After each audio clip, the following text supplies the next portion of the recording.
Okay. Akhil Bharatiya संपादक पत्रकार digital media पत्रकार संघाचं तिसरं राष्ट्रीय अधिवेशन गोवा येथे कला अकादमीमध्ये 4 मे रोजी होणार आहे. या अधिवेशनाला महाराष्ट्राचे मुख्यमंत्री देवेंद्रजी फडणवीस साहेब, उपमुख्यमंत्री एकनाथजी शिंदे साहेब, गोव्याचे मुख्यमंत्री प्रमोदजी सावंत, अन्य संपूर्ण राष्ट्रीय नेते तसेच विविध ठिकाणचे आमदार या अधिवेशनाला उपस्थित राहणार आहे. आणि संपूर्ण या अधिवेशनामध्ये पत्रकारांसाठी जे काही करता येईल त्याची त्या ठिकाणी घोषणा होणार आहे. सगळेजण पत्रकारांच्या न्याय हक्कासाठी लढतात, मात्र ही संघटना पत्रकारांच्या कुटुंबासाठी लढणारी आहे. पत्रकाराला सक्षम कशा पद्धतीने केलं जाईल यासाठी लढणारी ही संघटना आहे.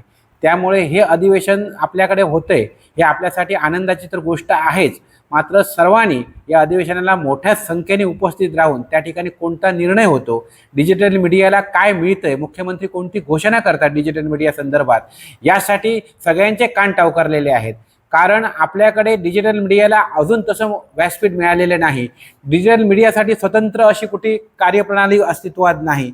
त्या दृष्टीने आता डिजिटल मीडियाला इतर संघटनांसारखं, इतर वृत्तपत्रासारखं डिजिटल मीडियाला सुद्धा शासन दरबारी न्याय मिळावा, शासन दरबारी डिजिटल मीडियाच्या जाहिराती शासन दरबारातून मिळाव्यात, यासाठी ही संघटना कार्यरत आहे.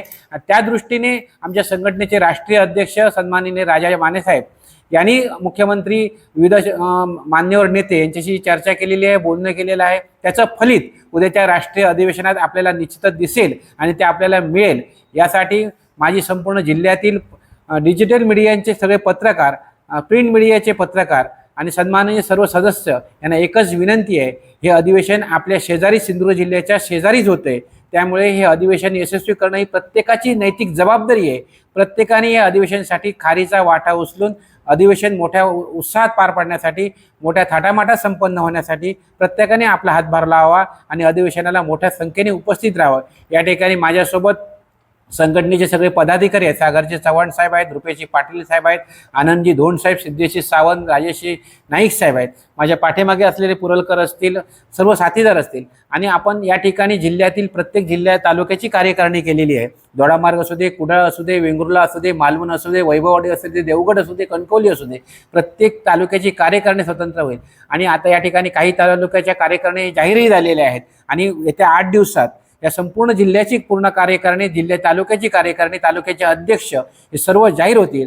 आणि जिल्ह्यात एकमेव अशी संघटना असेल जिच्याकडे सदस्य संख्या जवळजवळ 200च्या वर असेल, असे मला विश्वास आहे. त्यामुळे या संघटनेत सर्वांनी सहभागी व्हावे.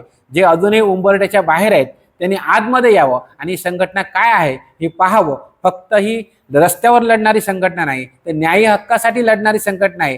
एखाद्या आमच्या सदस्याच्या मुलाचं उद्या ॲडमिशन असेल, कुठेतरी प्रवेश रखडला असेल, तो आर्थिक असेल, अन्य काही कारणाने असेल, तर सर्व प्रकारे त्याला मदत करून तो प्रवेश कसा त्याच्या मुलाला मिळेल, त्याचं मुलाचं भवितव्य कसं घडेल, ही पाहणारी ही संघटना आहे. त्यामुळे या संघटनेत प्रत्येक सदस्याने, प्रत्येक सहकार्याने सामील होणं ही काळाची गरज आहे.